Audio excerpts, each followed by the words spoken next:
Hello friend, उम्मीद है आप लोग काफ़ी अच्छे होंगे। दोस्तों, आज का जो हमारा टॉपिक है वो काफ़ी सिंपल सा टॉपिक है, वॉन न्यूमन आर्किटेक्चर, बट बहुत ही इंपॉर्टेंट टॉपिक है हमारा।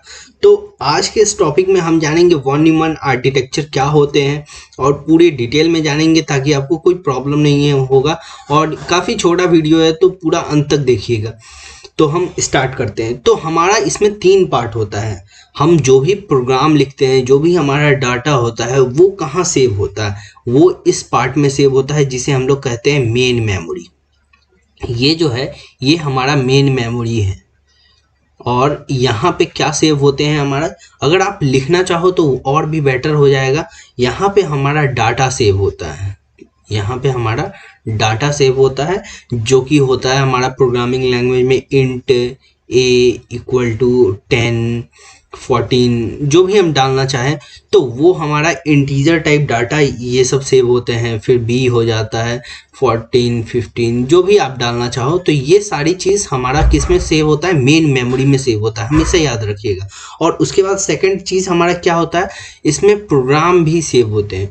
प्रोग्राम क्या होता है हमारा, जैसे कि हम कोई एडिशन करने वाले हैं प्रोग्राम में, तो हम क्या करते हैं कि सी अपना प्रोग्राम में लिखते हैं C equal to A plus B. हमें ये दोनों को प्लस करना है। तो हम जो प्रोग्राम लिखते हैं तो वो भी किस चीज़ में सेव होता है? मेन मेमोरी में सेव होता है।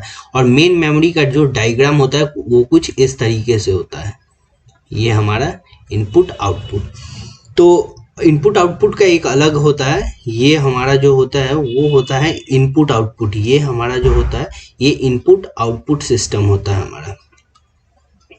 ये हमारा मेन सिस्टम इनपुट आउटपुट, जो भी हम अपना डाटा लेते हैं देते हैं। तो और सबसे मेन पार्ट जो हमारा ये है, ये है हमारा सीपीयू।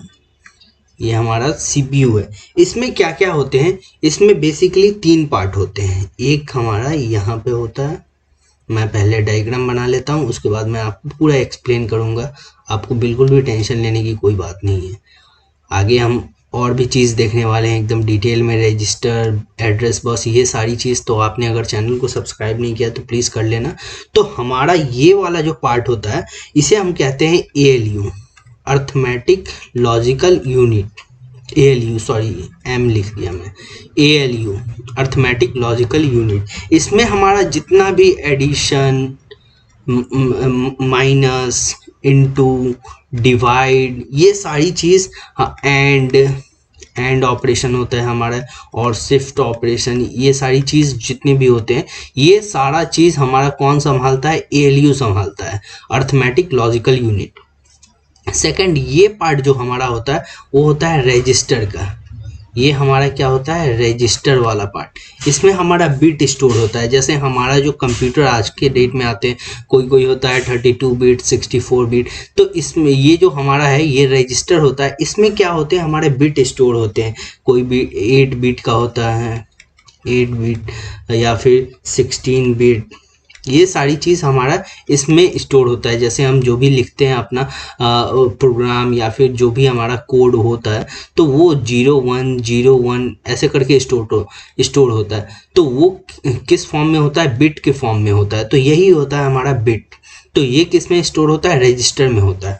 तीसरा हमारा ये जो होता है ये सबसे इम्पॉर्टेंट होता है कंट्रोल यूनिट। कंट्रोल यूनिट का आपको नाम सुन के ही पता चल रहा होगा कि ये कंट्रोल करता होगा। तो क्या कंट्रोल करता है? ये हमारा 2 चीज़ को कंट्रोल करता है। पहला जो है वो हमारा टाइमिंग सिग्नल को कंट्रोल करता है।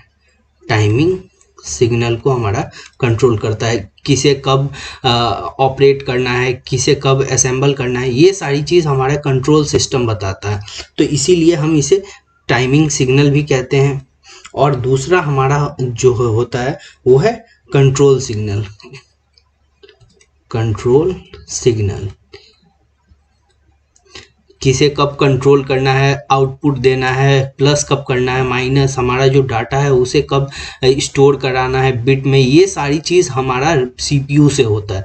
तो अब आपको दोस्तों ये कन्फ्यूज़न क्लियर हो गया होगा वॉन न्यूमन आर्किटेक्चर में क्या होते हैं। 3 पार्ट होता है, एक होता है मेन मेमोरी, दूसरा हमारा आता है सीपीयू। सीपीयू में 3 होते हैं, register, control system, arithmetic logical unit.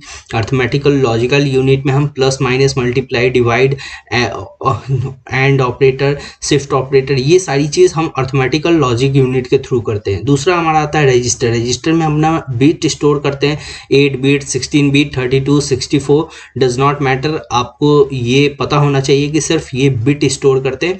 और तीसरा हमारा कंट्रोल सिस्टम होता है जो कि हमारा टाइमिंग सिग्नल को ऑब्जर्व करता है, फिर कंट्रोल सिग्नल मतलब कंट्रोल भी करता है।